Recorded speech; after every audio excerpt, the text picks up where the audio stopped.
Are we rolling Pikachu? Coming at you in 720p. That means P for Pikachu, not for pixels or anything perfect like that. How you doing? Welcome back to the Reverend Sully Network here on Eric O'Sullivan's channel here on YouTube. I'm doing a very spoiler-filled review of a movie. I saw a movie for my birthday with one of my best friends, who him and I are just like we're movie buddies together.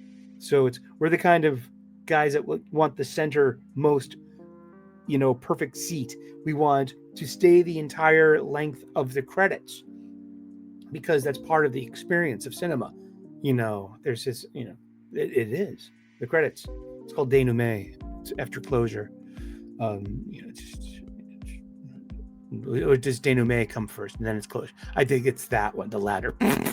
Here I am trying to sound wicked smart over here. You smarty pants, you big faker. You got two accents, don't you there, kid? You do, you fucking faker. Oh, shoot.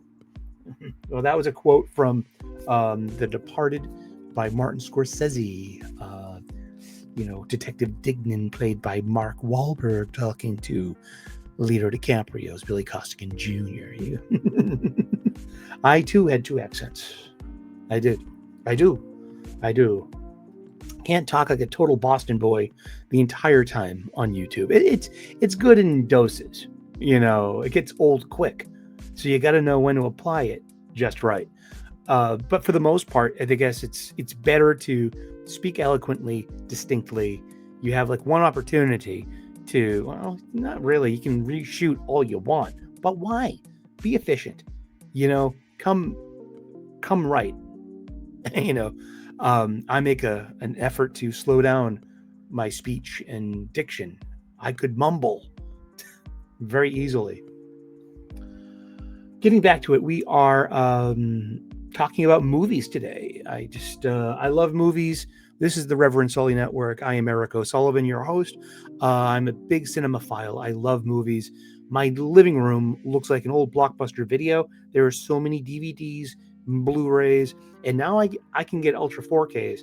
I primarily use my decade-old PlayStation 4 as a Blu-ray player, yet I have an Ultra 4K. Instead of buying a PlayStation 5 for roughly the same price, roughly the lowest end, Big Pen version, I guess, of the PlayStation 5, no bells and whistles or memory or no optical, I got myself a Sony. I love a Sony. I love Sony. It's good. They make good machines. I got myself a Sony All Regions player, Ultra 4K. I can get import discs now, and I do. So it's really giving me some diversity on my shelves that I can get. Like I got like the Italian uncut version of Midsommar. I haven't even watched it yet. That's like 40 more minutes. That's gonna that's a commitment. That movie's a lot. It really is, but it's wonderful. And so was this movie too. I like there's been a revival of quirky cinema that goes to dark places, and Ari Aster and his A24 projects are like that. And this was my first Yorgo Lanthimos picture. Yorgo Lanthimos, he's my age. He's 52. He's from Athens, Greece. And he made The Lobster back in 2015. That got him a nomination for Best Academy Award Original Screenplay. And then he's collaborated with Emma Stone for 4 movies now. Emma Stone in the period black comedies The Favorite in 2018, Poor Things in 2023, which Emma Stone won her second Best Actress Oscar award for. Emma Stone's 37 years old and she's got an impressive resume. Yet I've got to see her boom, this impressive career. And she won her first Oscar, Best Actress Oscar for La La Land. I didn't see that, and I hear mixed things about it. And it just it seems like a love story that ends sadly, and I don't want that in my life. I want to be transported away to a place where there is a happily ever after. That's the train going to its destination. Someone's happily ever after at the end of the line when they get their stop. So Emma Stone is part of his muse, his actress, and he's done a bunch of movies, and I'm starting to get to know these modern directors. Ryan Coogler, Yorgos Lanthimos, Ari Aster, Robert Eggers. I'm just got turned on to Robert Eggers. I mean, I just watched The Northman, and I bought Sight Unseen, The Witch, and The Lighthouse. I mean, I'm loving his vision and his movies. I love movies. I really do. And bringing us full circle to the subject today, 2025's Bugonia. Now, I love going to the movies. I love being in that dark room in that theater. I love having, a soda pop. We call it tonic here in Boston. There, not to confuse with tonic water. The stuff you mix with gin. No. Tonic is like Coke. It's Pepsi, Dr. Pepper. You know what I mean? Who the fuck is Mr. Pibb? We don't get that up here. That big red stuff. My ex-girlfriend used to bring that up from Dallas and shit. It tastes like fucking vanilla, but it's red. That's Big Red soda pop. Big Red soda pop's pretty good. But Bugonia. So let's actually, we're gonna watch the trailer. I have it tricked out at 1.5 speed. I hope I'm going to be pausing it frequently. I don't know what is permissible on YouTube anymore. I just want to let you know, please, algorithm. I loved this movie. I'm doing a review show, a spoiler review show of this. I hope that maybe these special pleadings, register with the algorithm, and I mean, is this transformative? Is this, I don't know. But let's see. Let's.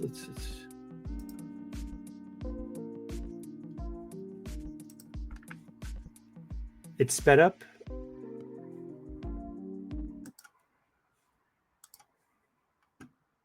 And maybe I should kill the audio too, but let's see. I believe every company should strive to form a diverse table. And I'm gonna shut the audio off because it's the music, I think. So you have this, and I'm just gonna turn it on again, just as it's like. They want you to think it's you, that it's you who made this world. Oh, one thing I wanted to point out it's always been them. was Emma Stone's use of vocal fry to affect and effect as part of her character. She plays in this, she's the actress herself is 37 years old. And so her character, Michelle, is 45 years old. So that's part of it, what's going on with her story. She looks too good for her age. Am I an alien? Is your Reverend Sully an alien? There have been theories about that all my life, kids. Seriously. Back in primary school, grade school, you used to call me Eric the Martian because I was so wrapped up in sci-fi stuff. And I got made fun of and bullied. Eric the Martian. That's when sci-fi was not cool. In the 1970s and 1980s. There was a time where you can get bullied for being a big fan of all this space stuff. Eric the Martian, that happened. Yeah. That's probably why I got a big affinity towards settling on the planet Mars. Let's get there. Why not? I want to go home. But let's it's so it's a kidnapping movie. These two guys kidnap Emma Stone. Why? What's their story? What are they all about?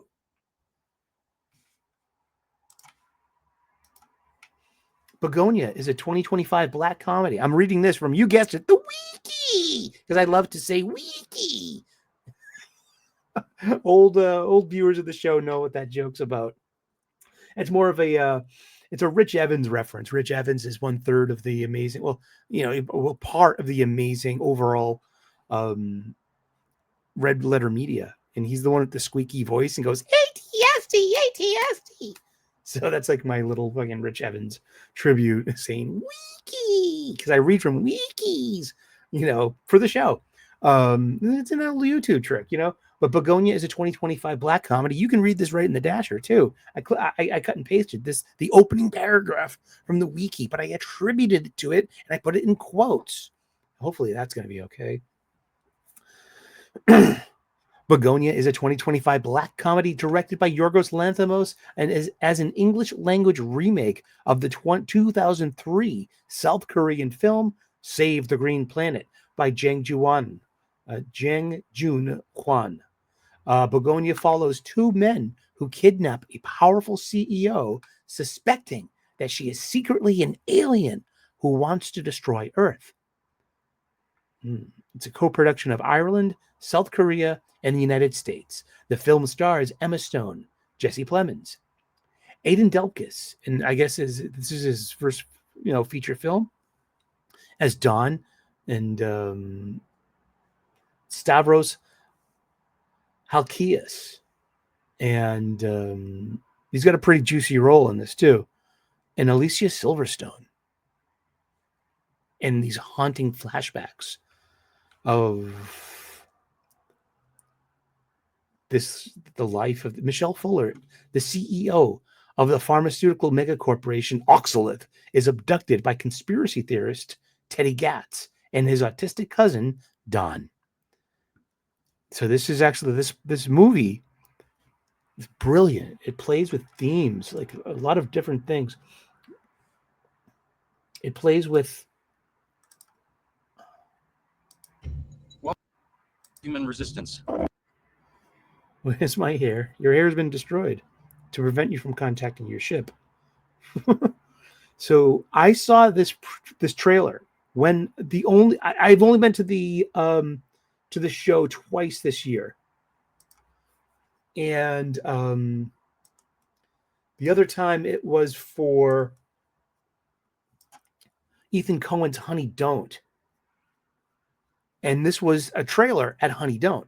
I got to see that with Peter too, and Thomas Gilkey, and shout out to everyone. And I loved Honey Don't. That was a good movie. But this trailer caught my attention. It really did. It looked so weird. I hadn't seen any Yorgos Lanthimos pictures yet.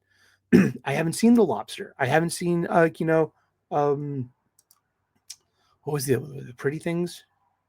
Is that it?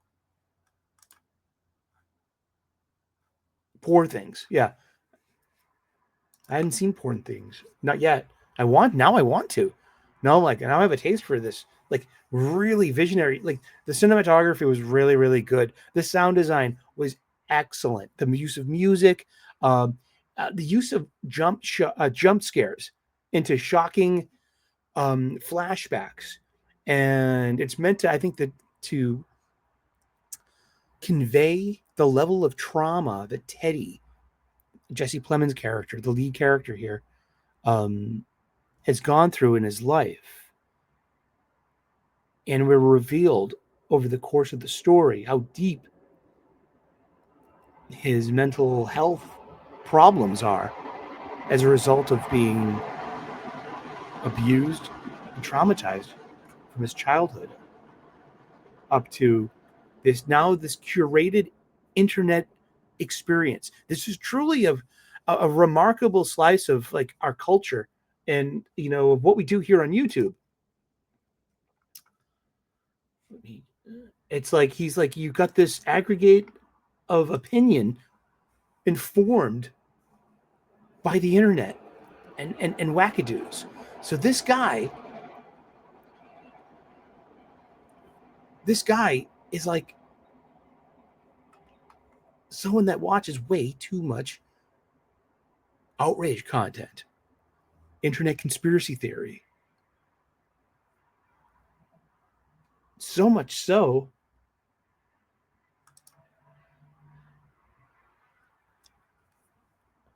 that he's concocted this worldview that things are going on Earth because of an extraterrestrial alien intervention, that it's generational, it's gone on for years, and that he has got unequivocal scientific proof that will support his, what we think would be a lunatic claim. Is Teddy right? Is she an alien? What does Don think? What's Don's role in this? This thing was like very, very violent. This movie was very violent. I was unprepared for the level of violence in this movie. And it was shocking. I kept up to it. I got used to it pretty quickly. This is like this movie is definitely like the grandchildren of Stanley Kubrick. I felt the ending. Just jumping ahead real quick. I'm not going to totally reveal the ending just yet, but spoilers. This is a spoiler-filled review. The ending reminded, the first thing I said was like, wow, that was a Dr. Strangelove ending. If you know your Dr. Strangelove, you know the ending of that. Oh, by the way, hon, don't forget to say your prayers. Wow. General Buck Turgelinson. Colonel Ripper.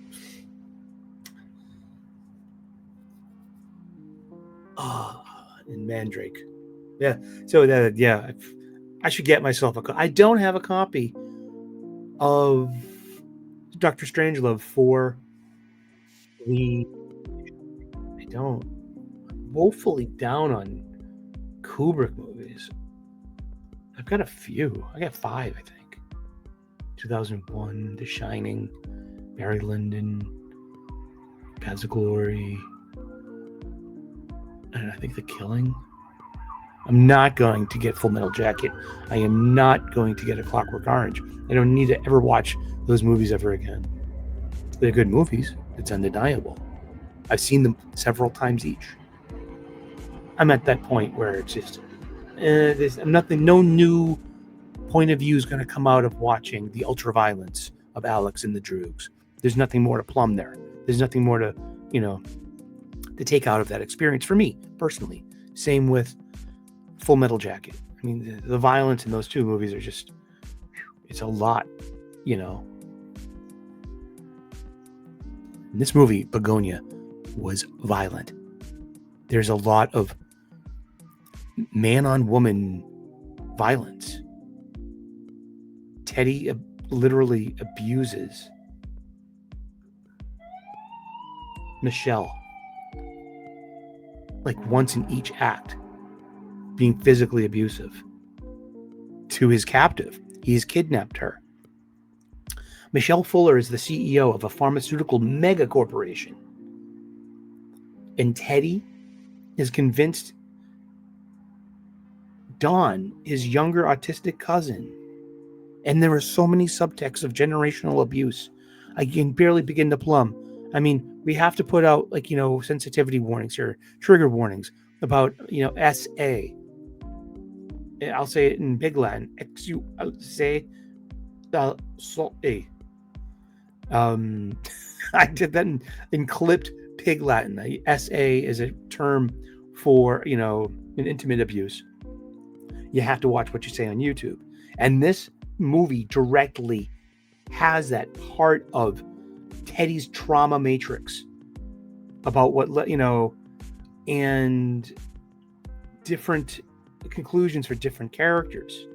It ends badly for all three men in this movie. The sheriff, Don, and Teddy literally lose their heads. Don eats a shotgun.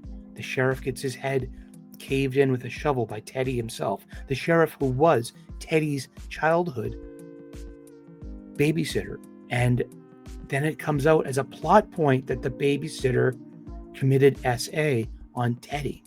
The sheriff is a man too, and he was like, it's a plot point. It gets brought up twice as part of the narrative, a part of the exposition in the narrative that informs you. It's simple storytelling.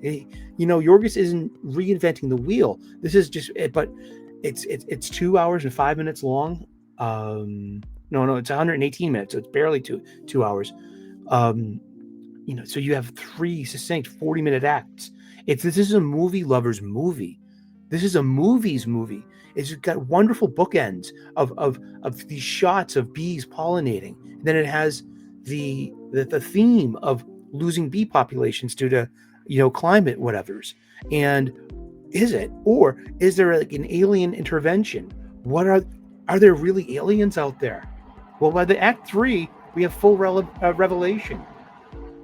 And spoilers. We can't continue this conversation without spoilers. So from this point on, just to let you know, there will be full disclosure of everyone's identity and the outcome of what happens at the end of this movie, which I framed as the Doctor Strangelove ending. And if you know your cinema, you know what the outcome of Doctor Strangelove is. But it's even more sinister than Doctor Strangelove, in a way. So Teddy believes Michelle is a member of a malignant alien species known as the Andromedans, who are killing Earth's honeybees, destroying communities, and forcing humans into numb subservience. So there's a lot here going on about, like, you have this very elite, erudite, educated, white collar world of the pharmaceutical company, and about Michelle Fuller herself, the product of modern feminism, of modern academia, of grad schools, and of being the success story, of being her face is on the cover of Time magazine and Forbes and Fortune. She is the Wonderkind CEO. She speaks in that vocal fry. Now, I talk a lot about vocal fry on different shows. Vocal fry is an experience. It's a warble in the voice, and it's also about purposefully ending your sentences like on a downward kind of vocal, timbre, instead of going in an upward. Women traditionally speak in a very jaunty, higher register. You know what I mean? Sometimes I'm melodic. I love the sound of women's voices. Sometimes, I'm not watching The View, but that someone else likes that kind of stuff. But I just the natural cadence and timbre and sound of a woman's voice is usually in a higher register and a bit more melodic and has a meter to it, while vocal fry does the opposite of that. It got popularized, especially with the Kardashians, and they speak like kind of this, and they all, so it's a bit raspy, and your delivery is like this, and so you have to listen to some chick. And I grew up in a bad neighborhood. I grew up in the projects of South Boston. Vocal fry is kind of like the junkie's warble voice. If you know, if you know, if you know, as they say, on the internet and initials.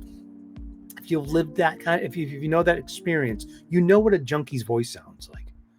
And it's got that, that warble at the end. And it's just so weird. I know it's a neurological thing. But vocal fry itself is, it's a great example. For me, in my humble opinion, vocal fry is an excellent model and example of social contagion. It's become popular. Women are very susceptible to social contagion, for groupthink. And just so, and it's a popularity contest thing. Like I said, I'm not being a misogynist. No, I love women. This is an observation from my cheap seats. So the vocal fry phenomenon. So vocal fry in women is meant to be a power move. It's meant to purposefully change the destiny of your speech patterns, not to fall in traditional modes of of these expected gender standard kind of things. It's so academic, and I even noticed it like being I serve a lot of people from the People's Republic of China in Asia. And I love Asian women and their speech patterns and the female voices, and it's very sing-song, and it's like I said, in a higher register. But I noticed a couple of years back with with the younger women that they speak in a purposefully deeper voice, because I think that they don't want to sound like their mothers. That this is a form of like feminism in Japan, in China or Asia, that I don't know. I just see strands and I see how they connect. And sometimes when they connect enough, these strands can make a fabric. You know what I mean? And it can cover something like a topic. So Michelle Fuller has that vocal fry. And I've seen enough Emma Stone movies to know what she sounds like. So this is part of the character. This is Michelle Fuller's character, 45-year-old success story of American privilege and corporate, grad school, more than likely Ivy League. I didn't see anything like on the walls, like, because it's a lot of show don't tell. You'll see someone's diploma from their grad school in the background. I don't remember seeing any like kind of, establishing shots like that in show don't tell. But it was just a wonderfully shot movie too. But yeah, the vocal fry thing. So by the end of Act 3, when all illusions have been dispelled, and we find out that Teddy was right all along, and we have a horrific reveal of a gruesome scene where Teddy was probably a sociopath or psychotic, but he was right about the Andromedans. He was right about the aliens, and he was right about Michelle Fuller. And not only was Michelle Fuller an alien, she was the emperor of the Andromedan race who had come to save Earth. Now, that means something as well, because there's the wonderful, it's all show don't tell. At the end of the movie, when Michelle has she's gone back to her ship. It's amazing that how right Teddy was about everything, but in how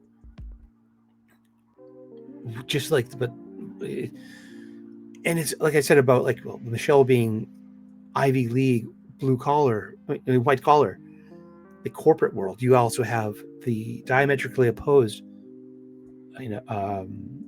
protagonist. He's not an antagonist. He's just,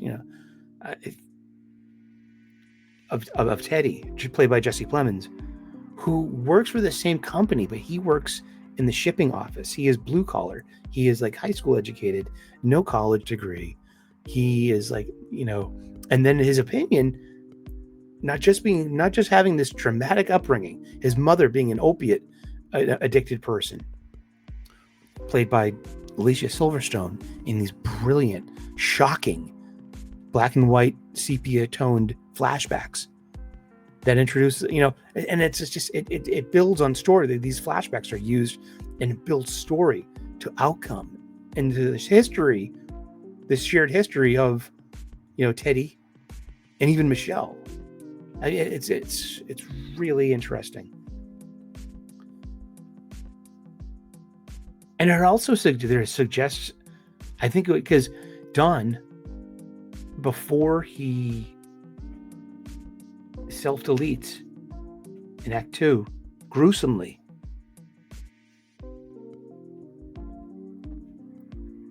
admits he loves Teddy and romantic love. And part of Teddy's thing was is there something to unpack there about maybe what Teddy did to Don? So often the abused becomes the abuser in the next cycle. And that Teddy, to retrain his brain, injected himself full of chemical castrators, and asked Dawn to do the same, to clear his mind, to get them focused on the mission at hand. To rid yourself of that urge to make yourself a more, wow. There's so much going on in this movie, especially about forming your opinions online and then acting on them. And then things about climate, and then things about culture, and then things about feminism. Like I said, and I come back to the feminism and I come back to vocal fry. Because by the end of it, by the time the Emperor has returned to her ship and she's speaking in her native Andromedan language to her crew, and they're about to pass judgment on humans, she speaks without vocal fry in her alien voice. It's part. So it's interesting because Emma Stone has to play it as the alien who is observing Earth and has to have all the qualities to be passable and to make the vote and to make that conscious choice. And I'm doing fucking I'm doing bird hands, aren't I? Shit. Sorry about that. Fucking bird hands is like, that's a feminist thing on TikToks, and it's me being a jerk. I'm not a misogynist. No, I'm being playful. And also, like, you have to put that in the description that there is no punching down here. There's just no punching at all. I'm a pacifist. But the way that Emma has to play it and the layers in the character. So by the end of it, the vocal fry being something that's a conscious choice, basically, by girls and women in the first place, is a conscious choice by the alien in the first place to successfully mimic the camouflage of what's going on in this particular person's, identity. It's a great movie. I mean, it's like Act 1 is, all three acts are brilliant. I love beat sheeting a movie. What's beat sheeting a movie? It's about like being able to break down, to visualize internally the script and screenplay and its timing, story beats, segues, and then act breaks. Now we don't get like the cigarette holes anymore. Cigarette burn holes were this thing on film, which was a cue to give the projectionist an opportunity to sync up reels. And mostly reels were split into its act structure as well. That is part of it, so like, say you could have like 3 spools of 40-minute acts for Bugonia. And at the act break, you just turn on one projector and you shut off the other one at the right spot, and the audience never sees it, But the little burn hole things, they're called cigarette burn holes, and they're in the right-hand corner of old movies, especially if you see them like, at a movie theater. Now, that's all bad. It's something that, I hope never gets lost, is like, maybe just, even if you're shooting on digital, just a little visual kind of like bow and but Bugonia, yeah, I mean, they shave her head because that's what they used to communicate with their ship. And he was right, because he literally did find 2 Andromedans before he got to Michelle. But you see, there are several more disembodied corpses and body parts, more than 2 people were, in Teddy's secret den in the basement, his laboratory, in Teddy's secret laboratory, where he learned using the scientific method of making mistakes and having to get, he got 2 actual subjects that proved him right. And that was the part of Act 3 where Michelle has an opportunity for escape,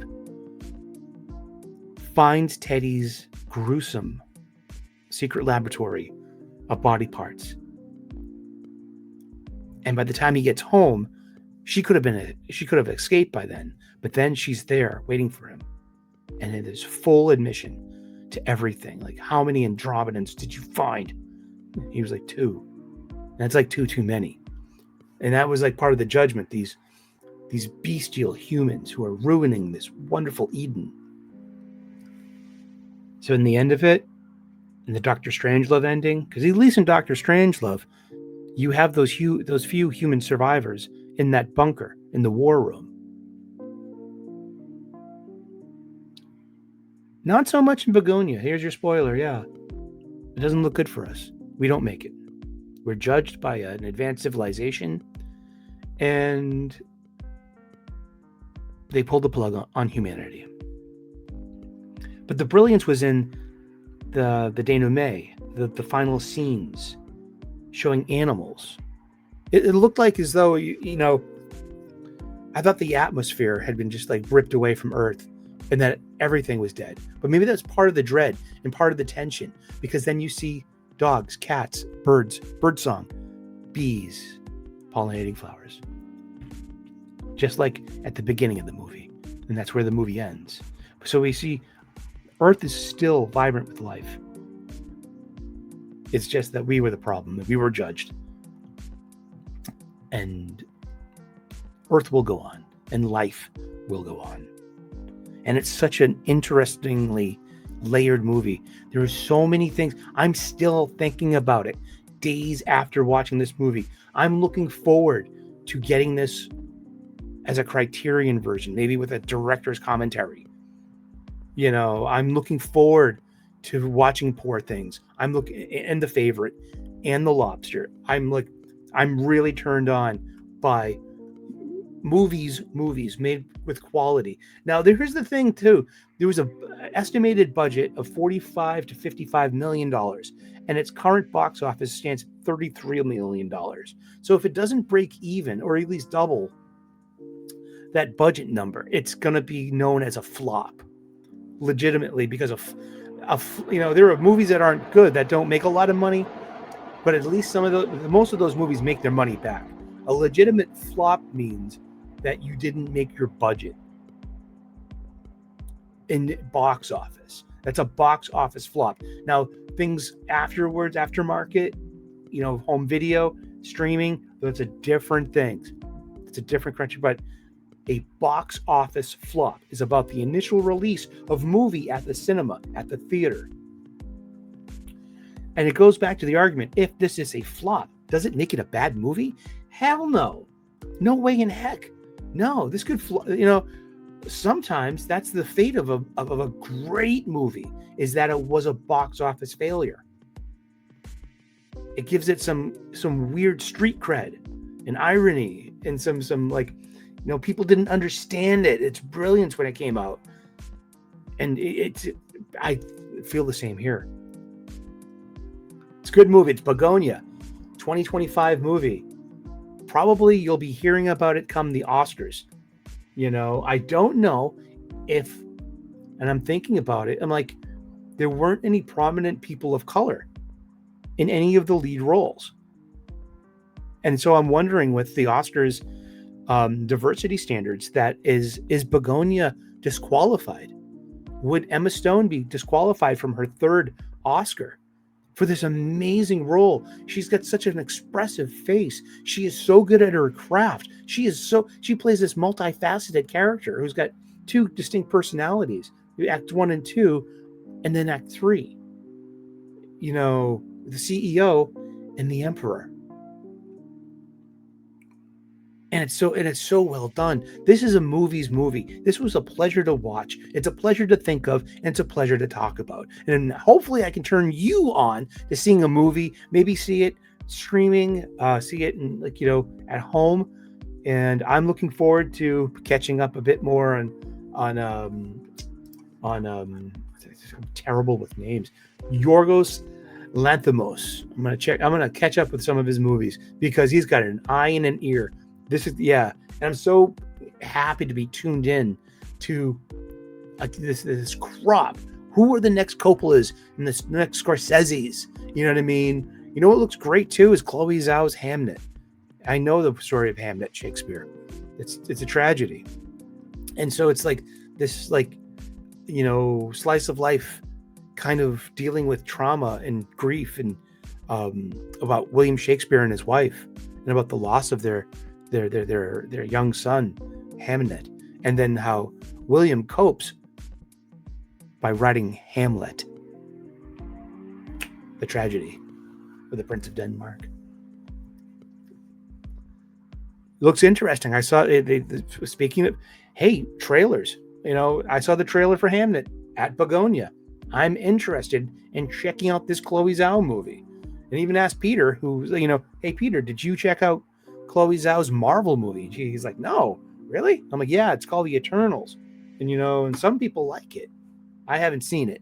But maybe if I get a taste for Chloe Zhao's visuals and movies, I can back into The Eternals and maybe appreciate it on a level that I wouldn't if I didn't know what the director is capable of.